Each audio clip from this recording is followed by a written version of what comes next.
नमस्ते इंडिया। मेरा नाम है उर्मिला आशीष वगासिया। मैं एक योग टीचर हूँ और आज का मेरा सब्जेक्ट है कोरोना। कोरोना से सब लोग भयभीत हो रहे हैं, तो डरने की बिल्कुल जरूरत नहीं है। इसके लिए क्या करना चाहिए वो मैं आज सबको शेयर करना चाहती हूँ।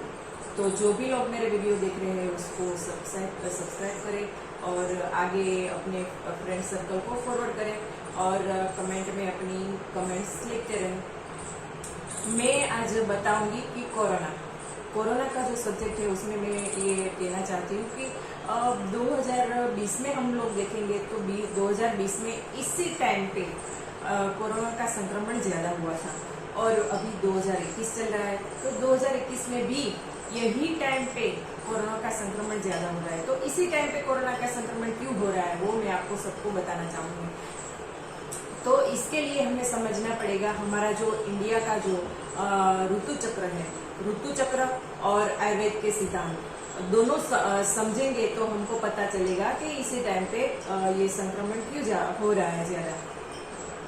तो सबसे पहले मैं ये बताना चाहूंगी कि हमारे इंडिया में 3 ऋतुएं रहती है जो 4-4 महीने के गैप में रहती है। तो सबसे पहले रहती है ठंड की सीजन, गर्मी की सीजन और बारिश की सीजन। तो ठंड की जो सीजन रहती है उसमें हमारा और जो बारिश की सीजन रहती है उसमें हमारा जो खान पान रहता है, जो कफ जन्य डाइट है हमारा, उस हिसाब से खाने में हम नहीं ध्यान रखते हैं।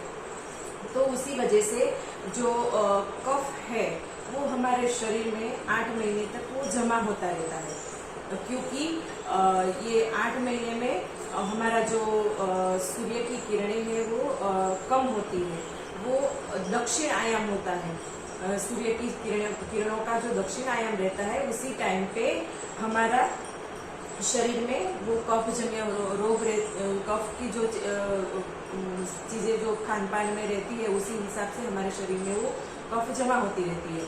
और अचानक से जैसे ये ऋतु चक्र चेंज होता है, 14 जनवरी जो हमारे मकर संक्रांति का दिन रहता है, मकर संक्रांति के दिन के बाद से ये हमारा ऋतु चक्र चेंज होता है और सूर्य की किरणें तेज हो जाती है और जो आयाम है वो चेंज होता है, वो हो जाता है उत्तरायण। तो उसी टाइम पे सूर्य की किरणें ज्यादा होने से हमारे शरीर में जो 8 महीने से जो जमा होती रहती है, जो इन्फेक्शन है वो जमा होती है, वो पिघल के एकदम से बाहर आती है। तो उसी वजह से हमको सर्दी, खांसी, बुखार, चिकनगुनिया, स्वाइन फ्लू, ये कोरोना, ये सब चीजें ज्यादा हो रही है। तो उसके लिए हमें क्या करना चाहिए? तो सबसे पहले तो मैं ये बताना चाहूंगी कि जिसको भी ये इन्फेक्शन है उन लोगों को खान पान में सबसे ज्यादा ध्यान देना चाहिए। तो खान पान हमारे पूर्वज है, हमारा दादा दादी है, वो लोग भी बताते हैं कि जैसे ऐसा कोई इन्फेक्शन है और इसी टाइम पे इन्फेक्शन इतना होता है कि हमारे इंडिया में 40 से 50 करोड़ आबादी को ये इन्फेक्शन होता है। ये सब डॉक्टर्स लोगों को भी ज्यादा पता है कि इसी टाइम पीरियड में ये जो इन्फेक्शन जन्य जो रोग रहते हैं वो सबसे ज्यादा हो रहे हैं। तो हम लोगों को बताते हैं, हमारी जो पुरानी संस्कृति है उसमें भी दिया गया है और हमारे दादा दादी है वो लोग भी जानते हैं कि ये इन्फेक्शन जन्य जो रोग रहते हैं उसी टाइम पे हमको क्या करना चाहिए। तो उसी टाइम पे हमें खान पान में ध्यान सबसे ज्यादा देना चाहिए। तो सबसे पहले तो रहता है खाना। तो खाने में हमको कोई भी अनाज बिल्कुल नहीं लेना है और जो दूध रहता है वो कफ जन्य जो रोग रहते हैं उसमें दूध हमारे आयुर्वेद में जहर समान माना गया है।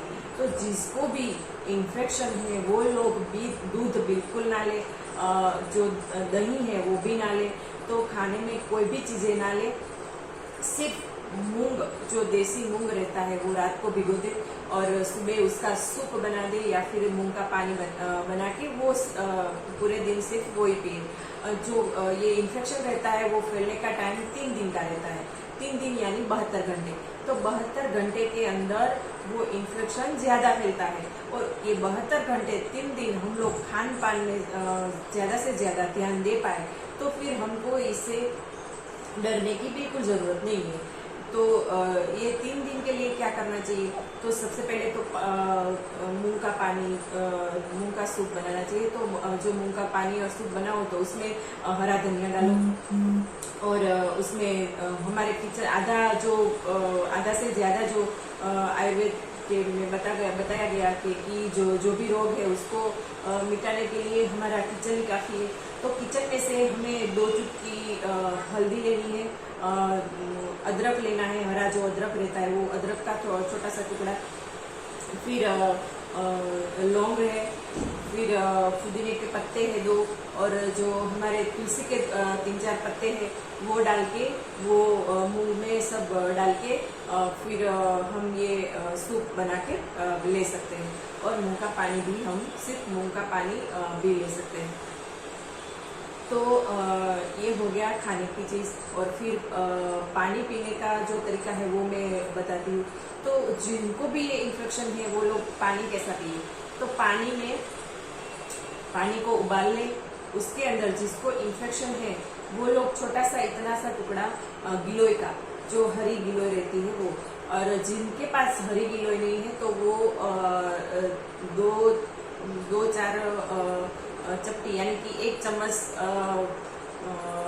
पाउडर डाल दे और फिर उसको उबाल दे और उसमें थोड़ा सा हल्दी पाउडर भी डाल सकते हैं और सौंठ पाउडर 2 चपटी। सौंठ पाउडर ऐसा है कि हमारी प्रकृति के हिसाब से रहता है, सौंठ पाउडर ज़्यादा गर्म होता है तो वो हम अपनी शरीर की जो प्रकृति है उस हिसाब से यूज़ करें। जिसकी प्रकृति गर्म है वो थोड़ा सा कम डाले, जिसकी प्रकृति ठंडी है वो थोड़ी ज़्यादा डाले। और अगर बिल्कुल नहीं डालना चाहते हैं तो फिर गिलोय और हल्दी पाउडर थोड़ा सा डाल के पी सकते हैं। तो जिनको इन्फेक्शन है उनके लिए भी ये सौंठ डालना जरूरी है, थोड़ा सा डाल सकते हो अपनी प्रकृति के हिसाब से। वो पानी गर्म करके उबाल के फिर पूरे दिन 10-10, 15-15 मिनट के गैप में वो पानी थोड़ा थोड़ा सा पीते रहे। और गर्म पानी भी ऐसा गर्म पानी करके थोड़ा सा ठंडा कर दे और जितना भी आप कंफर्टेबल समझो उस हिसाब से गर्म रखो और उस हिसाब से पीते रहो। तो फिर हमारे शरीर में जो भी कफ है वो निकल जाएगा। और तीसरी चीज़ ये है वो नाक से हम जो नास लेते हैं वो, तो नास लेने के टाइम पे वो क्या करें हम, तो उसमें सबसे पहले पानी गर्म करें और पानी के अंदर थोड़ी सी 2 चुटकी अजवाइन और 2 चपटी सौंठ पाउडर डाल दें। वो दोनों चीज़ें हमारे आयुर्वेद में और अभी के टाइम पे ये एंटीवायरस मिटाने का सबसे बेस्ट तरीका माना गया है और वो साइंटिफिकली प्रूफ भी हो चुका है। तो पानी में डाल के वो नास जिनको इन्फेक्शन है दिन में 4 से 5 बार ले सकते हैं। और जिनको इन्फेक्शन बिल्कुल नहीं है वो लोग भी दिन में 1 बार ये नास लेके महसूस करेंगे कि हमारे फेफड़े हैं वो एकदम ही क्लीन हो जाएंगे और एकदम से हमारे शरीर में स्फूर्ति जमा हो जाएगी और एकदम रिलैक्स फील करेंगे।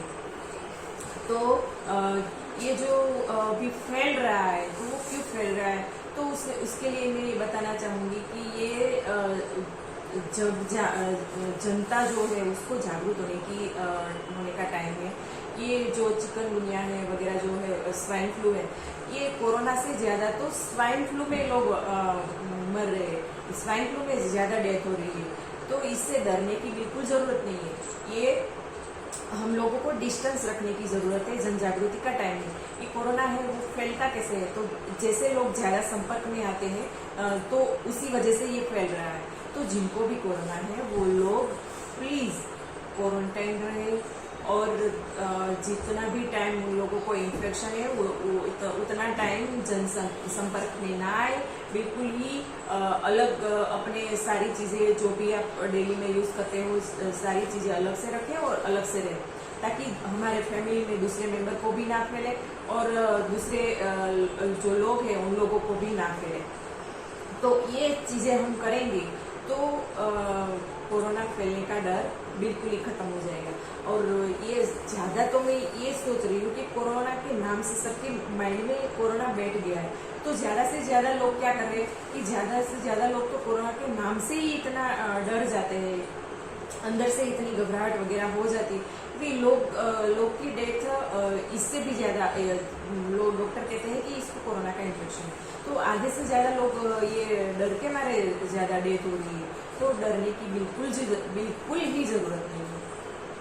तो जिन लोगों को ये इन्फेक्शन है उन लोगों को सबसे पहले तो 3 चीज़ें ध्यान रखने की ज़रूरत है। 3 चीज़ों में क्या है, तो मेडिकेटेड डाइट, मेडिकेटेड एयर और मेडिकेटेड पानी। ये 3 चीज़ों पे हम ज़्यादा ध्यान रखेंगे तो ये जो सारी चीज़ें हैं वो हमको मददगार साबित होगी।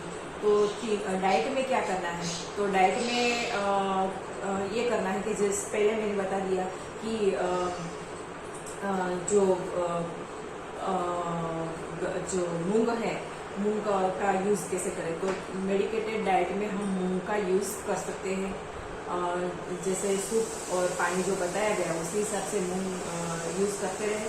और फिर मेडिकेटेड एयर क्या रहती है, तो मेडिकेटेड एयर में ये है कि हमारे जो फेफड़े हैं उसको साफ करने के लिए, वो साफ रखने के लिए हमें शुद्ध एयर जरूरी है। तो ऑक्सीजन का लेवल बढ़ाने के लिए हम योग अभ्यास कर सकते हैं, प्राणायाम कर सकते हैं। तो और सुबह करने से हमारे जो वृक्ष वगैरह है, तालाब के किनारे वगैरह जहाँ पे भी आपको कंफर्टेबल लगे वहीं पे प्राणायाम करने से हमारे ऑक्सीजन लेवल ज़्यादा बढ़ जाता है और फेफड़े शुद्ध रहते हैं। और दूसरी चीज़ ये बताना चाहूँगी कि गर्म पानी करके, गर्म पानी में सॉल्ट और चपटी अजवाइन और चपटी सॉल्ट डाल के वो पानी उबाल के वो नास लेने से हमारे जो फेफड़े हैं वो क्लीन हो जाते हैं। तो उसकी वजह से हमारा एयर सर्कुलेशन हमारी बॉडी में जो रहता है वो शुद्ध रहता है। और तीसरी चीज़ ये है कि मेडिकेटेड पानी कैसे हम लें। तो मेडिकेटेड पानी में क्या करना है कि पानी उबाल ले, उसके अंदर छोटी सी गिलोय का हरा गिलोय का टुकड़ा डाल दे, और हरा गिलोय नहीं है तो फिर 2 चम्मच पाउडर डाल दे। उसके अंदर 2 चपटी हमारे हल्दी पाउडर डाल दे, फिर 3-4 पत्ते हमारे तुलसी के पत्ते डाल दे, और फिर वो पानी उबाल के उसको सॉल्ट अपने प्रकृति के हिसाब से ले, और वो पानी उबाल के वो पानी पूरे दिन पीते रहे। और फिर मैं एक चीज़ ये बताना चाहूँगी कि कुछ लोग क्या करते हैं कि ऐसी चीज़ें जो इन्फेक्शन वगैरह है तो वो लोग खा के ज़्यादा से ज़्यादा खा रहे हैं कि खाना अच्छा नहीं लग रहा है, खाना बिल्कुल ही मन नहीं हो रहा है। तो ये जो इन्फेक्शन का टाइम है उसी टाइम पे हमारी जो जठराग्नि है वो बिल्कुल ही लो लेवल पे चली जाती है। वो जो अंदर जो अग्नि पैदा होती है वो अग्नि बिल्कुल ही बुझ जाती है। तो इसी टाइम पे खाने की चीज 3 दिन हम खाने पे अच्छे से ध्यान दें तो ये जो टाइम पीरियड है वो इससे बच सकते हैं। तो मैं एक उदाहरण देना चाहूँगी कि जैसे कि कोई अग्नि प्रज्वलित हो रही है तो अचानक से वो बुझ जाती है। तो अचानक से जो बुझ जाती है तो उसके ऊपर हम अग्नि वापस जलाना चाहे तो बड़े लकड़ियां डाल देते हैं तो वो अग्नि जलती नहीं है, वो एकदम से बुझ जाती है। तो उसको प्रज्वलित करने के लिए क्या करना चाहिए, तो सबसे पहले तो उसको हवा देके थोड़ा सा प्रज्वलित करना चाहिए। जैसे ही थोड़ी सी अग्नि चालू हो जाती है तो उसके ऊपर छोटे छोटे टुकड़े डाल के लकड़ी के वो जलानी चाहिए। और उसके बाद ज़्यादा जल जाए तो उसके ऊपर थोड़ी बड़ी लकड़ी डालनी चाहिए। तो इसके बाद थोड़ी और बड़ी लकड़ी डालनी चाहिए। तो इससे हम जो अग्नि है वो एकदम से प्रज्वलित होती है। तो जिसको भी इन्फेक्शन है वो लोग क्या करें कि आधा कप जो मूंग का पानी है पूरे दिन वो आधा कप मूंग का पानी पिए। फिर जैसे ही भूख लगे तो आधा कप पिए। उससे ज़्यादा थोड़ा सा टाइम पीरियड बढ़ा के जैसे ही भूख ज़्यादा खुल रही है तो आधा से थोड़ा ज़्यादा कप पिए। और इससे ज़्यादा बढ़ रही है तो फिर पूरा कप पिए। और 3-4 दिन के लिए ऐसे ही मूंग का सूप और मूंग का पानी ऐसे यूज़ करें तो फिर हमारे जो अंदर इन्फेक्शन है वो एकदम से ख़त्म हो जाएंगे। और फिर मैं एक चीज और बताना चाहती हूँ कि ये जो कोरोना का टाइम है उसमें डरने की बिल्कुल ज़रूरत नहीं है। इसको कैसे हम इसके लड़ सकते हैं, जो जिसको कोरोना हुआ है सबका यही क्वेश्चन है, सब यही बोल रहे हैं कि जिसको कोरोना से हम कैसे बच सकते हैं। जिसको कोरोना हुआ है वो लोग भी ये बोल रहे थे कि हम कोरोना हुआ है तो इसके लिए क्या करना चाहिए। तो अभी सबसे बेस्ट तरीका है कि जो उकाला बना के पीते हैं तो वो बना के आप रेगुलर ले सकते हो। जिन लोगों को कोरोना है वो दिन में 4-5 बार ले सकते हैं, जिन लोगों को नहीं है वो दिन में 1 बार या फिर 2 बार ले सकते हैं। तो वो बनाने की जो विधि है, मैं अगर आपके पास नोट पेन है तो आप लिख सकते हो, मैं बताती हूँ कि वो क्या करना चाहिए। तो 1 कप पानी लो, 1 कप पानी में सॉल्ट पाउडर, अपनी प्रकृति के हिसाब से सॉल्ट पाउडर डालें। फिर उसमें गिलोय का थोड़ा सा टुकड़ा डाल दें। फिर तुलसी के पत्ते 4-5 डाल दें और एक लौंग डाल दें। फिर ये हमारे किचन में मौजूद हल्दी का दो चपटी हल्दी डाल दें। वैसे डाल के उसको उबाल के फिर 1 कप पानी है उसको 75% रखना है और 25% उसको उबाल देना है।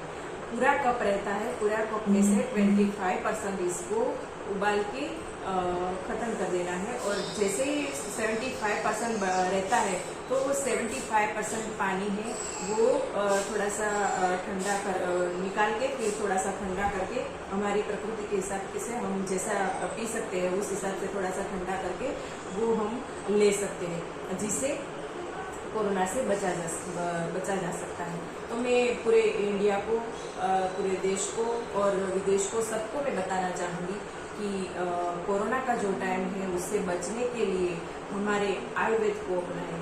और ये उकाला जो बनाते हैं वो जो हमारे डाइट है, हमारा जो एयर है, हमारा जो पानी है उसमें सुधार लाके हम बच सकते हैं। Thank you.